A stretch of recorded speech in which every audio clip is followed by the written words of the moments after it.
বন্ধুরা, বাজারের অবস্থা তো দেখছেনই। প্রতিদিন বাজারের মধ্যে নয়েজ কিন্তু বেড়েই চলেছে। ম্যাক্সিমাম দিন রেঞ্জ বাউন্ড বাজার হচ্ছে এই ডিসেম্বর মাসে।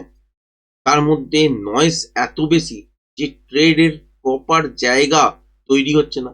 প্যাটার্নের কথা যদি বলেন, তাহলে প্যাটার্নের যেরকম ফরমেশন তৈরি করা দরকার সেই ফরমেশন হচ্ছে না। সুতরাং এখানে কিন্তু খুব ডামাডোল চলছে এই ডিসেম্বর মাসটা। এটা হওয়ারও একটা কারণ আছে। কারণ হচ্ছে, যাদের আমরা সোকল্ড এফআইআই বলি, তারা কিন্তু মার্কেটের মধ্যে প্রায় নেই। কারণ কি? কারণ হচ্ছে ডিসেম্বর মাসটা জানেনই ফেস্টিভ্যালের মাস। এই মাসটা কিন্তু সারা মাস ধরেই প্রায় কিছু না কিছু ছুটি আমাদের এখানে না হলেও বিদেশে কিন্তু চলে। সুতরাং তারা যে ইনভেস্ট করবেন তারা এখন উৎসবেই কিন্তু মেতে আছেন। এটা মোটামুটি জানুয়ারি মাসের ফার্স্ট উইক পর্যন্ত চলবে। তারপরে কিন্তু মার্কেট স্বাভাবিক হবে। তার আগে কিন্তু এইরকম নয়েজ বাজারের মধ্যে প্রবল আকারেই দেখবেন। আজকে যদি বাজারটাকে আপনারা খেয়াল করেন, সকালের দিকে একটাই ট্রেড বেরিয়েছিল 10টা নাগাদ, তাও সেলিং সেট আপের ওপর। আর সেই সেট আপের পর থেকে যদি বাজারকে দেখেন, কোনো সামান্য ওপরে, কখনো সামান্য নিচে, কখনো আবার ওপরে, কখনো নিচে, এইরকম করতে করতেই আলটিমেট তলার দিকের জন্য মুভ করেছে। গতকালকের ভিডিও তো আপনাদের সাথে শেয়ার করেছিলাম যে বাজার কিন্তু তলার দিকের জন্য নেমে আসতে পারে। কারণ হচ্ছে 25,900 এই রেঞ্জটা ব্রেক করা মানেই বাজারে কিন্তু তলায় যাবার যে রাস্তাটা সেটা কিন্তু খুলে গেল। বাট এখান থেকে আস্তে আস্তে করে যেমন যেমন বাজারের রেঞ্জ পাবে সেই রকম সেরকম ভাবে নেমে আসতে পারে। তো আমরা দেখতে পাচ্ছি কি বাজারের মধ্যে নয়েজ ক্রিয়েট করছে, কিন্তু আলটিমেট তলার দিকের জন্য মুভ করতে শুরু। ফাইনালি আজকের দিনে তলার দিকে যেখানে এসেছিল সেটা হচ্ছে এই জায়গাটা, যেটা হচ্ছে 25,770। তারপর থেকে একটা বাউন্স নিয়েছে 820-21 গিয়ে বন্ধ করে। কালকের দিনে আবারও দেখতে পারেন যে ছোটখাটো গ্যাপ আপ হতে পারে, বা গ্যাপ ডাউন হতে পারে, বা ফ্ল্যাট খুলতে পারে। করার পরে আলটিমেট কিন্তু তলার দিকের জন্য মুখ ঘোরাতে আসবে। এখানে আওয়ারলি টাইম ফ্রেম খোলা আছে। এই ফ্রেম অনুযায়ী এখানে বুঝতে পারা যাচ্ছে কি বাজার এখান থেকে উপরের দিকে ঘুরুক বা তলার দিকে আসুক, যতক্ষণ না এই যে সুইং লোটা আছে যেটা হচ্ছে 25,690, তাহলে বাজার তলার দিকের জন্য খুব বেশি মোমেন্টাম পাবে না।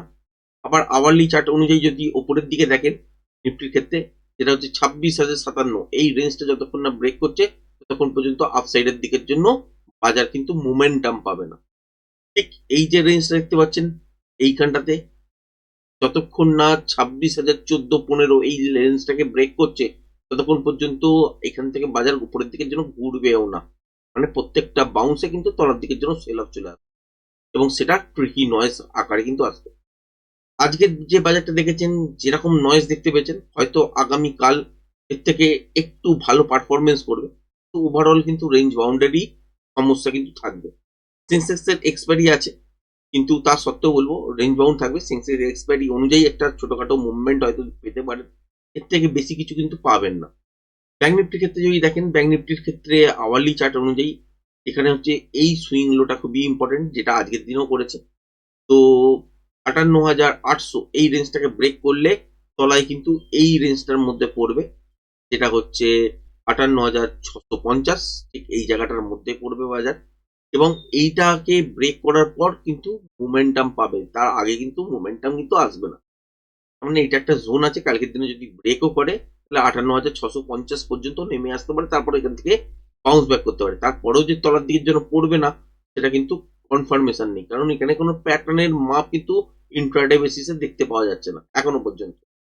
ব্যাংক নিফটির ক্ষেত্রে যদি দেখেন যে আপসাইডের দিকের জন্য কখন উঠবে, যতক্ষণ না এইখানে 59,444 বা 450 ধরুন এই রেঞ্জটাকে কভার করবে ততক্ষণ পর্যন্ত আপসাইডের দিকের জন্য চান্সেস কিন্তু নেই।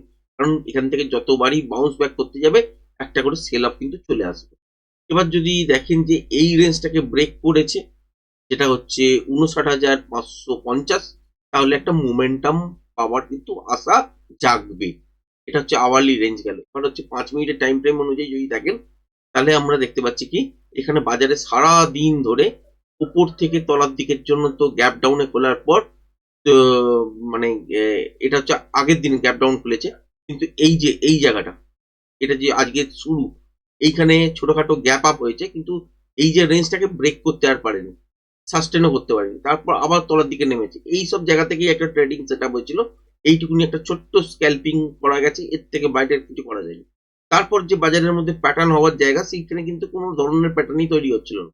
এবং বাজারের সিচুয়েশন দেখে বুঝতে পারছেন আজকের দিনে যারা যারা বারবার ট্রেড করতে গেছেন ট্র্যাপ কিন্তু হয়েছেন। কারণ এই সব জায়গাতেও কিন্তু একটা ট্রেডিং সেটআপ বেরোতো, বাই আর করিনি কারণ এই রকম পরিস্থিতি দেখার পর। তারপর আবারও দেখেছেন যে তলার দিকে পড়েছে, আবারও কিন্তু ওপরের দিকে গেছে। এখানে প্রিমিয়াম যেটা হচ্ছে সেটা কিন্তু মেল্ট হয়ে যাচ্ছে সব থেকে বেশি। তো এখানে কিন্তু অপশন বাইং করে খুব বেশি কিন্তু প্রফিট পাবেন না। সুতরাং কালকের দিনে যদি দেখা যায় যে বাজার গ্যাপ আপ খুলেছে এবং ঠিক এই রেঞ্জটাকে ব্রেক করে খুলেছে, যেটা হচ্ছে 25,850, এই রেঞ্জটাকে যদি ব্রেক করে খোলে তাহলে কিন্তু খেয়াল রাখবেন যে বাজার উপর থেকে তলার দিকের জন্য একটা ছোটখাটো ডিপ নিতেই পারে। ডিপ নেওয়ার পর আপ সাইডের দিকের জন্য যদি দেখেন যে 25,850 এই রেঞ্জটাকে ব্রেক করে সাস্টেন করছে, তাহলে কিন্তু আপ সাইডের দিকের জন্য কিছুটা মোমেন্টাম মর্নিং এর দিকে পেতে পারেন। সেই রেঞ্জটা কতটা হতে পারে, সেটা হতে পারে 25,920 কাছাকাছি পর্যন্ত। এর থেকে বেশি আমি দেখতে পাচ্ছি না। যদি তৈরি হয়ে যায় তারপর যদি দেখি যে ফার্স্ট হাফের মধ্যেই ঘটনাটা ঘটে গেছে, প্যাটার্ন প্রপার ফরমেশন করছে, যদি কন্টিনিউশন প্যাটার্ন ফরমেশন করে তাহলে এক্সটেনশন হবে। এই মুভটাই কিন্তু 25,980 পর্যন্ত এক্সটেন্ড। কিন্তু যদি দেখা যায় যে রিভার্সাল সাইন হয়েছে তাহলেও কিন্তু এখান থেকে তরফ দিকে পড়ার চান্সেস থাকবে। কিন্তু নয়েস এরকম থাকলে আর ট্রেডিং সেটআপ কিন্তু অ্যাক্টিভেট করা যাবে না অপশন বাইং এর। এবার যদি দেখেন যে ব্যাংক নিফটির ক্ষেত্রে, ব্যাংক নিফটি তো 5 মিনিটের টাইম ফ্রেম সিলেক্ট করছি, তার আগে সেলিং এর সেটআপ যদি দেখেন তাহলে মোটামুটি ভাবে ধরতেই পারেন যে এইখানে যে লাস্ট সুইং লোটা হয়েছে নিফটির ক্ষেত্রে সেটা হচ্ছে 25,770, ঠিক এই জায়গাটা। তো এই রেঞ্জটাকে ব্রেক করা মাত্র তলার দিকে তো সেল সেটআপ তৈরি হয়ে যাবে। কিন্তু এখানে নয়েজ কিরকম আছে সেটা দেখার। আর যদি মর্নিং এই দেখা যায় যে বাজার গ্যাপ ডাউনে খুলেছে কিন্তু এই রেঞ্জটাকে ব্রেক করতে পারেনি, তাহলে কিন্তু খেয়াল রাখতে হবে যে এই রেঞ্জটার কাছাকাছি এসে ব্রেক করতে পারছে কিনা। যদি ব্রেক করতে না পারে তাহলে আলটিমেট এখান থেকে আপসাইডের দিকের জন্য মুভমেন্ট করতে শুরু করবে। সেক্ষেত্রে এইটা একটা রেজিস্ট্যান্স হিসাবে ফেস করতে পারেন, যেটা হচ্ছে 25,850। তার ওপরে যদি ওপরের দিকে চলতেই হয় তাহলে কিন্তু এখানে কন্টিনিউশন প্যাটার্ন তৈরি হবে, আদারওয়াইজ রিভার্সাল প্যাটার্ন করলে তলার দিকের জন্য মুভ করবে। এবার যদি দেখা যায় যে বাজারের তলার দিকে গ্যাপ ডাউন হয়েছে কিন্তু এই রেঞ্জটাকেই ব্রেক করে দিয়েছে, যেটা দেখতে পাচ্ছেন এখানে 25,770 এই রেঞ্জটাকে ব্রেক করে খুলেছে, তাহলে সেক্ষেত্রে কি হতে পারে, সেক্ষেত্রে আপসাইডের দিকের জন্য একটা বাউন্স নিতেই পারে। বাউন্সের পর দেখতে হবে যে সাস্টেন করতে পারছে কিনা। যদি সাস্টেন করে যায় তাহলে এখান থেকে নতুন ফ্রেশ প্রাইস অ্যাকশন অনুযায়ী আপনাকে ডিসিশন নিতে হবে।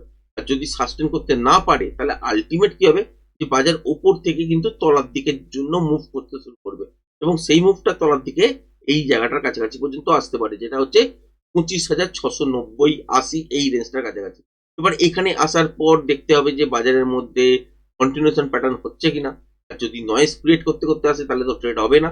আর যদি নয়েজ ক্রিয়েট না করে যদি মর্নিং এর দিকে যেমন একটা ছোটখাটো আজকের দিনে মোমেন্টাম পেয়েছিলাম এই জায়গাটাতে, তো সেই মোমেন্টামের মতনও বা কালকের দিনে এক্সপেক্ট করছি এর থেকে বেটার পারফরমেন্স হয়তো দেবে। যদি সেটা পাওয়া যায় তাহলে সেই মুভটা কিন্তু ক্যাচ করা যেতে পারে। এইরকম নয়েজ যদি থাকে তাহলে কিন্তু ট্রেড ছেড়ে দিতে হবে, এখানে কিন্তু ট্রেড করতে পারবেন না, কোনোভাবেই পারবেন না। আজকে যারা যারা বারবার ট্রেড করেছেন তারা কমেন্টস করে জানাতে পারেন যে প্রফিট আছেন ওভারঅল নাকি লসে আছেন। আলটিমেট লসেই থাকে। তো যাই হোক, এখান থেকে তলার দিকের জন্য যদি মোমেন্টাম পাওয়া যায় এবং মর্নিং এর দিকটা থাকে তাহলে কিন্তু এই রেঞ্জটা ব্রেক করলে তলার দিকের জন্য চলে আসতে পারে। এবার কন্টিনিউশন প্যাটার্ন যদি তৈরি হয় তারপরেও next intraday fresh price action দেখার পর প্যাটার্ন অনুযায়ী তলার দিকের জন্য মুভ দেখতে পারেন, কিন্তু তৈরি হতে দিতে হবে। তার আগে কিন্তু এই মুহূর্তে বলা সম্ভব না যে এই সব জোনের কাছাকাছি আসার পর এখান থেকে কন্টিনিউশন প্যাটার্ন হবে নাকি রিভার্সাল প্যাটার্ন তৈরি। যখন চলে আসবে তখনই কিন্তু কন্টিনিউশন প্যাটার্ন যদি দেখতে পান তাহলে কিন্তু এই রেঞ্জটা ব্রেক করলে আবারও তলায়। আর যদি নয়েজ থাকে তাহলে ট্রেড করা যাবে না। আর যদি এখানে কন্টিনিউ রিভার্সাল প্যাটার্ন দেখতে পান তাহলে এখান থেকে আপসাইডের দিকের জন্য মুভ করতে কিন্তু শুরু করতে পারে। সেটাও দেখতে হবে, যে এই নয়েজ না থাকে তাহলে ট্রেড করা সম্ভব হতে পারে, কিন্তু যদি নয়েজ থাকে তাহলে কিন্তু ট্রেড করা সম্ভব হবে না। কারণ ডিসেম্বর মাসটা ওভারঅল এইরকমই মোটামুটি যায়। কারণ এফআইআই যখন বাজারে থাকে না, বাজারের আসল চিত্রটা কিন্তু বেরিয়ে পড়ে। আজকের বাজারটা দেখে তো বুঝতে পারছেন যে এখানে কি ধরনের বাজার, কি ট্রেড করবেন। কখনো 2 ক্যান্ডেল 1 ক্যান্ডেল ওপরের দিকে, কখনো 2 ক্যান্ডেল 3 ক্যান্ডেল তলার দিকে, এইরকম করতে করতেই আলটিমেট নেমে এসছে। তো এখানে আপনি পেশেন্স ধরে কিভাবে রাখবেন আর প্যাটার্নের কোন মাপ অনুযায়ী তলার দিকের জন্য মুভ করবেন। হ্যাঁ, হতেই পারে যে এই যে এটা আওয়ারলি চার্ট অনুযায়ী যদি দেখেন বা যে মুভটাকে দেখেন, তো নিফটির ক্ষেত্রে 25,740 এর কাছাকাছি পর্যন্ত আসার জায়গা ছিল। কিন্তু এইখানে এত নয়েজ যে এই নয়েজ গুলোকে দেখলেই কিন্তু আপনি বুঝতে পারবেন যে আলটিমেট বাজারে যখন অরিজিনাল ট্রেড করতে যাবেন তখন দেখবেন যে কতবার ট্র্যাপ হওয়ার জায়গা তৈরি করেছে। ব্যাংক নিফটিতে তো অলমোস্ট এখানে 10টার সময়তেই একটা ট্রেডিং সেটআপ ওপেন করেছিলাম, নিফটিতে করেছিলাম, নিফটিতে প্রপার তবুও পেয়েছি, কিন্তু ব্যাংক নিফটিতে যদি দেখেন 8 পয়েন্ট 10 পয়েন্টের ক্যাপচার করার পরে কিন্তু এক্সিট হতে হয়েছে, কারণ এখানে পুরো মাপটাই কিন্তু আজকের দিনের জন্য মিল ছিল না। তো এই সিচুয়েশন গুলো যদি থাকে তাহলে কিন্তু কিছু করার নেই, আর এই দিন কিন্তু অ্যাভয়েড করতেই হবে। আর একটা জিনিস মাথায় রাখবেন যে বাজারে যখন এইরকম সিচুয়েশন হয় অ্যাভয়েড করাটাই কিন্তু ভালো।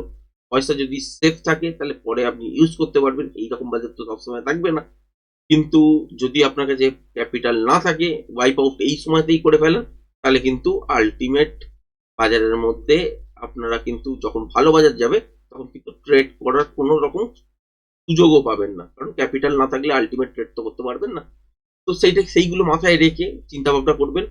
যদি দেখেন যে এই ডিসেম্বর মাসটা প্রবলেম দিচ্ছে, তো এখানে ট্রেড করতে যাবেন না নর্মালি। তো যাই হোক, এখান থেকে 5 মিনিটের টাইম ফ্রেম অনুযায়ী এখান থেকে নর্মালি কিছু অ্যানালিসিস করার নেই বিশেষ কিছু। ব্যাংক নিফটির ক্ষেত্রে যদি এই রেঞ্জটাকে ব্রেক করে গ্যাপ আপে খোলে কোনো কারণে, যেটা হচ্ছে 59,020, এই রেঞ্জটাকে যদি ধরুন গ্যাপ আপে খুললো এর ওপরে, তাহলে তলার দিকের জন্য ডিপ নিতেই পারেন। নেবার পর যদি দেখলেন যে আবার রেঞ্জটাকে ব্রেক করে এর ওপরেই সাস্টেন করে গেছে, তাহলে কিন্তু জানবেন এখান থেকে আপসাইডের দিকের জন্য বেশ কিছুটা মুভমেন্ট দিতে পারে। এবার যদি নয়েজ থাকে তাহলে ট্রেড করা যাবে না। মোমেন্টাম যদি থাকে তাহলে সেই মোমেন্টামের ট্রেডটা কিন্তু করা যেতে পারে। এটা যদি মর্নিং এর দিকের জন্য যদি হয় তাহলে করা যেতে পারে, কারণ সেখানে তবুও কিছুটা হলেও ভলিউম থাকে। তারপর বাজার যত আপনার বেলার দিক হবে তত ড্রাই হতে শুরু করবে, তখন কিন্তু ট্রেড করাটা একটু রিস্কি হয়ে যাবে। আবার যদি দেখা যায় যে গ্যাপ আপ হয়েছে কিন্তু এই রেঞ্জটাকেই ব্রেক করতে পারেনি, মানে এই যে ওপরের দিকে 59,020 এই জায়গাটাই ব্রেক করতে পারেনি, তাহলে কিন্তু এই মুভটা আপসাইডের দিকের জন্য নয়, এই মুভটা কিন্তু তলার দিকের জন্য মুভ হবে। এবং তখন সেক্ষেত্রে কিন্তু এখান থেকেও selling set up intraday swing low break করলে কিন্তু করা যেতে পারে।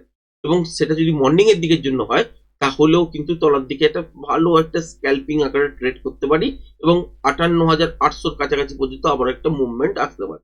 এবার যদি দেখা যায় যে গ্যাপ ডাউন হয়েছে কিন্তু এই রেঞ্জটা ব্রেক করেনি, তাহলে কিন্তু এখানে ইন্ট্রাডে সুইং হাই ব্রেক করলে আপনারা কিন্তু একটা বাইং সেট আপ তৈরি করতে পারেন মর্নিং এর দিকে যদি হয়, এবং সেই সেট আপটা এই ওপরের অবধি কাজ করবে, এত দূর পর্যন্তই যাবে। এরপর চলবে কিনা তার জন্য ইন্টারডেতে ফ্রেশ প্রাইস অ্যাকশন দেখতে হবে, তখনই বুঝতে পারবেন যে এখানে কন্টিনিউশন প্যাটার্ন তৈরি হচ্ছে নাকি রিভার্সাল প্যাটার্ন তৈরি হচ্ছে। যদি কন্টিনিউশন প্যাটার্ন তৈরি হয়, নয়েজ যদি কম থাকে, তাহলে আবার এই ট্রেডটাকে করা যেতে পারে, আবারও উপরের দিকের জন্য দেখতে পারেন। আর যদি রিভার্সাল প্যাটার্ন তৈরি হয় তাহলে এই মুভটাই তলার দিকের জন্য মুভ করবে, এবং সেটাকেও ক্যাপচার করা যেতে পারে। যদি এইরকম নয়েজ থাকে তাহলে কিন্তু ট্রেড করা যাবে না। এবার যদি গ্যাপ ডাউন দেখলেন এবং এই রেঞ্জটার তলায় দেখলেন, এটা হওয়া উচিত নয়, যদিও দেখেন তাহলে একটা বাউন্স ওপরের দিকের জন্য নিতে পারে।